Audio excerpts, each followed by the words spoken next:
Hello, नमस्कार sir. नमस्कार. Sir, आता बऱ्याचशा शेतकऱ्यांच्या माध्यमातून आपल्याला फोन येत आहे, की सरांपासून एक नवीन रेकॉर्डिंग घ्या आणि पुढील काय अपडेट राहणार ते सविस्तर विश्लेषण घ्या. तर काय राहणार सर आता पुढील विश्लेषण आणि ऑगस्ट संदर्भात काय अपडेट राहणार? पुढील कंडिशन विचारण्यात येत आहे शेतकऱ्यांच्या माध्यमातून. तर काय राहणार सर सविस्तर अपडेट? ऑगस्ट महिना हा तसा कमी पावसाचा महिना म्हणून ओळखला जातो. हो. जसं जूनला मान्सूनची सुरुवात होते आणि सुरुवातीचा काळ हा जूनचा देखील कमजोर असतो. आपल्याला यावर्षी हं, हं. 40% पावसाची घट जूनमध्ये बघायला मिळाली, परंतु ती संपूर्ण घट हो. ही जुलैमध्ये कव्हर झाली, कारण 140% पाऊस हां, हां, हां. हा जुलैमध्ये नोंदला गेला. बरोबर सर. परंतु त्या उलट आपण जर बघितलं तर ऑगस्ट हा एकमेव असा महिना आहे हां. की आपल्याला ऑगस्ट महिन्यामध्ये सुरुवातीला 4-5 दिवस म्हणजे 5 तारखेपर्यंत हो. थोडा समाधानकारक स्थानिक स्वरूपाचं वातावरण आहे. कुठलीही सिस्टम सध्या दोन्ही समुद्रांमध्ये सक्रिय नाही. हो. परंतु आपल्यासाठी एक गुड न्यूज आहे, म्हणजे ज्या भागात दुष्काळी परिस्थिती आहे, कमी पाऊस झालेला आहे त्यांच्यासाठी, हां, हां, हां. की आयओडी पॉझिटिव्ह झालेला आहे. हां. आणि तशा प्रकारची घोषणा ऑस्ट्रेलियन मेट्रोलॉजिकल डिपार्टमेंट हो. यांनी डिक्लेरेशन दिलेलं आहे. तशा प्रकारचा त्यांचा अहवाल आहे. हो. त्यामुळे जेव्हा अल्निनोच्या कालावधीमध्ये हां. आयओडी पॉझिटिव्ह जर झाला तर उरलेला मान्सून हां. हा जास्त बरसण्याची शक्यता असते हो, बरोबर आणि आहे. कमी कालावधीत मोठे पाऊस देखील होण्याची शक्यता असते. हो. आतापर्यंत मान्सूनचं एक वैशिष्ट्य आहे, जून आणि जुलै हां. किंवा 15 ऑगस्ट पर्यंत घाटमाथ्यावर पाऊस असतो, हां. कोकणामध्ये पाऊस असतो हो. आणि मग 15 ऑगस्ट नंतर म्हणजे उत्तरार्धामध्ये ऑगस्टच्या हां. उर्वरित महाराष्ट्रामध्ये, मग विदर्भ असेल, मराठवाडा असेल, पश्चिम महाराष्ट्र, मध्य महाराष्ट्र आणि उत्तर महाराष्ट्र हो. या भागात पावसाचं प्रमाण वाढण्याची शक्यता असते. हां, हां, हां, हां. शिवाय या कालावधीमध्ये मघा, आश्लेषा आणि पूर्वा हां. हे 3 नक्षत्र एकाच महिन्यामध्ये असतात हो, बरोबर. आणि मग 30 सप्टेंबर हां. ते 30 ऑगस्ट हे पूर्वा नक्षत्राचं दिवस आहे. हो, बरोबर. त्यानंतर आता आपल्याला 13 तारखेला मघा नक्षत्र आहे.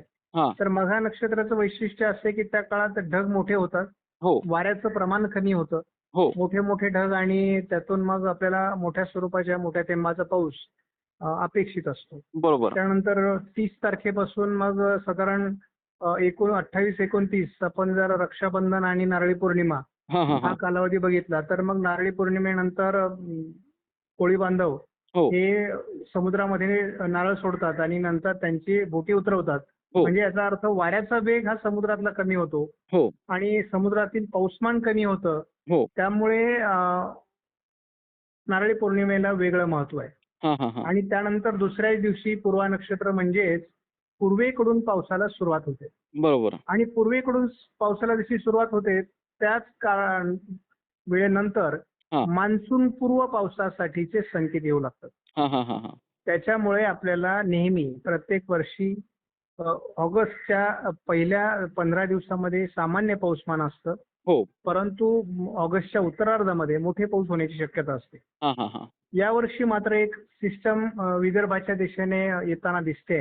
हां. जसं आता डीप डिप्रेशन गेलं हो. तसंच एक 13 तारखेला ही सिस्टम ओरिसा छत्तीसगडच्या दरम्यान बनेल हां, हां. आणि मग ती विदर्भातून महाराष्ट्रामध्ये एंट्री करायची शक्यता आहे. हो. परंतु हिचा मुख्य जो प्रवास आहे हा मध्य प्रदेशवरून आहे, हां. म्हणजे ओरिसा, छत्तीसगड, मध्य प्रदेश.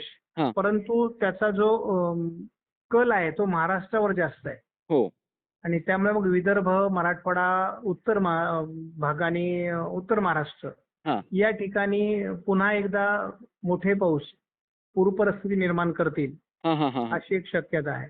मात्र आणि सर त्यामुळे मग विदर्भातला दुष्काळ, मराठवाड्यातला उत्तर भागातला दुष्काळ आणि उत्तर महाराष्ट्रात दुष्काळ संपेल हो. ऑगस्टमध्ये अशी एक शक्यता वाटते. सरासरीच्या वरती पाऊस बरोबर. या ठिकाणी नोंदला जाईल असा अंदाज आहे. हो. मात्र सर हे आणि तारखा कोणत्या राहणार पावसाच्या? 13, 14, 15, 16, 17 हां, हां, हां, हां. या तारखांना हा पाऊस असण्याची शक्यता आहे. 18 तारखेपासून हा पावसाचा महाराष्ट्रातला प्रभाव संपेल हो. बरोबर. आणि मग नवीन जी सिस्टम आहे हां. ती पुन्हा मग शेवटच्या आठवड्यामध्ये ऑगस्टच्या निर्माण होण्याची शक्यता आहे. हां, हां, हां. ती मात्र मग डायरेक्ट महाराष्ट्रावर येऊ शकते. हो. त्यानंतरच्या जशा आता आपण मान्सूनचा उत्तर काल सुरू झालेला आहे. हो, आपण 3ऱ्या महिन्यामध्ये आहोत. हो, 3ऱ्या महिन्याच्या उत्तर कालावधीच्या अंदाजासंदर्भात आपण बोलतो आहोत. हो. मग आता हा आपण शेवटाकडे चाललो आहोत मान्सूनच्या. बरोबर. मग जसं मान्सूनच्या शेवटाकडे जातो तसा मान्सून आज हा हिमालयाकडून थोडा मध्य भारताकडे सरकण्याची शक्यता असते. हां, आणि हां. त्यामुळे मग हिमालयातलं पाऊसमान आता जर जास्त आहे, हो. तर ते जसं तो आज खाली सरकेल तसा आपल्याला पाऊस मध्य भारतावर वाढताना दिसतो हं, आणि हं. नंतर तो थोडा महाराष्ट्रात वाढताना दिसतो. हो, तर बरोबर. मग साधारण सप्टेंबरचा संपूर्ण महिना हं. हा जे काही सिस्टम बनतात हो. त्या महाराष्ट्रावर येण्याची शक्यता जास्त असते. हां, हां, हां. आणि ऑक्टोबरच्या ज्या सिस्टम असतात त्या पश्चिम महाराष्ट्र, दक्षिण कोकणात जास्त असतात. हो. तर त्याच्यामुळे आता पुढचं पाऊसमान हे चांगल्या पद्धतीचं राहील असा अंदाज आहे. बरोबर. मात्र सर परतीचा पाऊस यंदा कसा राहणार? म्हणजे जोरदार तडाख्यात पाहायला मिळेल का एकदम त्याचा आपण मीडियम? स्वतंत्र अंदाज घेऊ कारण आता त्याचं मिक्स होईल. हो, 15 बरोबर. ऑगस्टला आपण आपल्या चॅनलवरून तो डिक्लेअर करू बरोबर आणि सर. नंतर मग त्याचा स्वतंत्र अंदाज घेऊया आपण. हो. मात्र सर आता शेतकऱ्यांच्या मनामध्ये जो प्रश्न चालू आहे तो म्हणजे ऑगस्टमध्ये खंड पडेल का? पडला तर किती दिवसाचा पडेल? हे शेतकऱ्यांच्या मनामध्ये सध्या प्रश्न चालू आहे. पावसाचा खंड अतिशय छोटा आहे.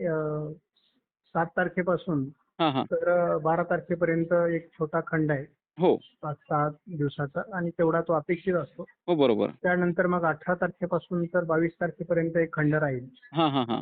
आणि मग त्यानंतर पुन्हा नवीन सिस्टम विकसित होतील. बरोबर सर. त्यामुळे 2 सिस्टम मजबूत हो. ऑगस्टमध्ये आपल्याला आपला दुष्काळ घालवतील महाराष्ट्राचा. हां, हां, हां. आणि त्यामुळे आता तर मला असं वाटायला लागलंय की एल निनोच्या वर्षामध्ये हो. सरासरीपेक्षा जास्त पाऊस पडतो की काय? हो का? म्हणजे जो कारण यापूर्वी एल निनो जर तीव्र असेल हो, किंवा स्ट्रॉंग असेल, हो. तर मग आपल्याला दुष्काळ पडण्याची भीती असते. हां, हां. परंतु इथे चित्र तसं नाहीये. हां. इथे बंगालच्या उपसागरातून वेगवेगळ्या सिस्टम बनतायत, त्या भारतावर येतायत हो. आणि त्यामुळे अरबी समुद्रातील वारे देखील सक्रिय होत आहेत हां, हां. आणि त्यामुळे आपल्याला उत्तर कोकण, उत्तर महाराष्ट्र, मध्य महाराष्ट्रात खूप पाऊस पडलेला आहे. हां, हां. बरोबर सर. नाशिकला आपण 200% पाऊस बघतो. हो. 166% आपण पुण्याला बघतो. 166% 68% जवळपास पालघरला आहे. हो. मुंबईत जवळपास 134% आहे. बरोबर. त्यानंतर जळगावला 140% आहे. हो. 140% छत्रपती संभाजीनगरला आहे. तर याचा अर्थ दुष्काळ म्हणता येणार नाही. नाही बरोबर. परंतु असमान वितरण आहे. काही हो. ठिकाणी अतिवृष्टी आहे. हां, हां, तर हां. काही ठिकाणी आपल्याला दुष्काळ दिसतो. म्हणजे बीड, हिंगोली, जालना हो. किंवा सोलापूर या जिल्ह्यांमध्ये किंवा सिंधुदुर्ग आणि नंदुरबार या जिल्ह्यांमध्ये 35 ते 40% ची घट अजून कायम आहे. हां, हां. त्यामुळे महाराष्ट्रामध्ये सध्या 2 प्रकारची परिस्थिती आहे. एकीकडे हो. दुष्काळ आहे, हो. तर एकीकडे अतिवृष्टी आहे. बरोबर, बरोबर सर. मात्र सर शेतकऱ्यांच्या माध्यमातून आपल्याला एक विचारण्यात येत आहे, की सरांचं मेन चॅनल कोणतं आहे आणि सर कोणत्या चॅनलवरून ती डेली अपडेट देतात? तर शेतकऱ्यांना तुमच्या चॅनलविषयी सांगा सर. शेती माझी प्रयोगशाळा हा माझा मुख्य चॅनल आहे हो. आणि या चॅनलवर माझे सकाळ संध्याकाळ अपडेट येत असतात. बरोबर. तर या चॅनलवर सुद्धा शेतकऱ्यांनी संपर्क करायला हरकत नाही. हा चॅनल सबस्क्राईब करा, आपल्याजवळ ठेवा, हो. की जेणेकरून आपल्याला दररोज सकाळ संध्याकाळची अपडेट मिळेल. बरोबर. नक्की सर तुम्ही शेतकऱ्यांना एक महत्त्वपूर्ण आणि डिटेलमध्ये माहिती दिल्याबद्दल धन्यवाद सर. ओके, धन्यवाद.